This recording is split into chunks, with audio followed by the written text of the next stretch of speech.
करते नहीं करते। एक बार फोन घुमाई लिए धनबाद बोकारो में, केकरो घुमाइए, वीडियो के, सीओ के, मैनेजर के, एसपीओ के, एचआर के, ककरो घुमाइए और खाली इतने बोलिए कि सर टाइगर जरा मातो, बोले यार एक दूसरा स्टेप्स का नाम मत लो, थोड़ा दूरी रखो। ये बागमारा वाला देख लिया ना वीडियो,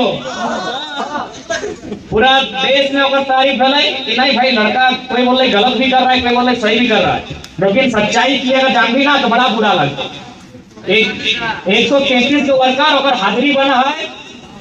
32,000 रुपया महीना, आदमी डाले 6,000, इतना अन्याय की कोई हिसाब ही ना हो। तो चूंकि मीडिया फोटवा खींच रहा तो हम बतला टेबला मार दिया, हमारा इतना गुस्सा चल रही का परवाह मारते। तो गलत आदमी हमनी सरकार ने बिल्कुल बख्शल ना जी, तो जो ईमानदार रह तो अपने के प्रमोशन भी मिल, तो अपने के तारीफ भी दी, तो मेडल भी दी, तो और जे गलत कर तो भैया अपना हम राखली बरसात पहाड़ में बढ़िया जोन दका लियो गजार में कर लेंगे। तो हमनी के छोटा सा समय ना चुकी पर हमनी के जाना और राजमहल, तो एक छोटा सा घटना बताया जो गिरिडीह में हम चुनाव लड़ रहे हैं, तो हमनी के मालूम हो और मालूम कर ले भारत के इतिहास में 1952 से चुनाव है, पहली बार फर्स्ट अटेम्प्ट 1 साल पहले कोई फेस वैल्यू ना आए और पहली बार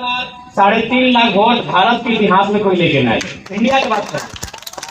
फर्स्ट अटेम्प्ट 3.5 लाख वोट, ठीक है हार के लिए कोई बात ना है, लेकिन इंडिया के इतिहास में कोई लेना ना है। फर्स्ट अटेम्प्ट, फर्स्ट चुनाव और 1 साल पहले को कोई फेस वैल्यू नहीं, प्रखंड में चेहरा हमारा ना है, कोई ना जाना।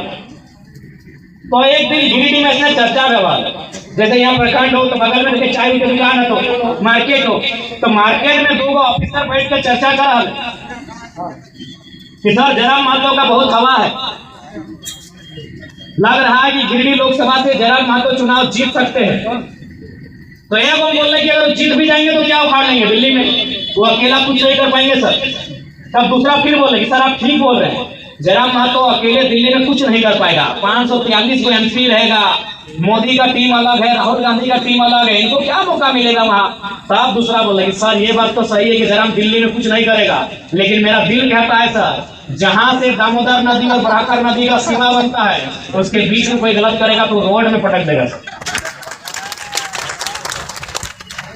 आप ठीक चंद्रपुरा में घटना घट गई,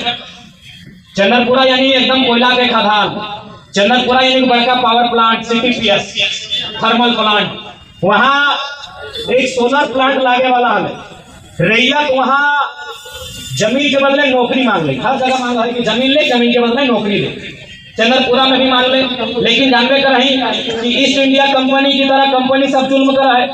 उल्टा अपने 21 को लड़का पे एफआईआर कर दिला, कंपनी वाला मैनेजमेंट 21 को लड़का में केस कर दिला 353 के धारा के साथ। और की बोल रहे मैनेजर मालूम हो कि सर केस को अभी आगे मत बढ़ाइए, केस भरा 1 जून के, कल सर 4 तारीख का इंतजार कीजिए, 4 तारीख को वोट की गिनती है,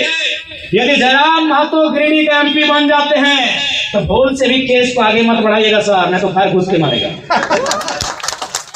ये मैनेजर के बयान हमें, अगर जयराम महतो एमपी बन जाते हैं तो भूल से भी केस को आगे मत बढ़ाइएगा, मैं तो घर में घुस के पीटेगा। इसीलिए इंतजार कीजिए 4 तारीख का, केस हुआ 1 तारीख को, इंतजार कीजिए 4 तारीख का, अगर वो हारेगा तो केस भेजेगा। सही में हम चुनाव हारे, 5 तारीख को केस चला गया तेलुगा, ये उनको भी अंदाजा हो गया है कि अगर ये लड़का सिस्टम में आया तो भैया उथल पुथल मचेगा। अब ये आपको तय करना है नौजवानों, और ये आपको तय करना है कि झारखंड की दिशा और दशा को कहाँ लेके जाना है। और तोहनियों के आदिवासी माने तोहनियों, आदिवासी खाली कल्पना सोरेन नहीं लगाए, हियो जो बैठले हैं मैया जेठियन दलियन, हाँ सब गोगो बाबा सुन ले। तो इसलिए अब तोहनियों को डिसाइड करना हो कि तिलका मांझी के बलिदान से बनल झारखंड, बिरसा भगवान के बलिदान से बनल झारखंड, निर्मल महतो के संघर्ष से बनल झारखंड, विषम गुरु शिबू सोरेन, विनोद बिहारी महतो के तप और त्याग से बनल झारखंड, इस झारखंड के कहाँ लेके जीवा तोहनियों के तय करना हो।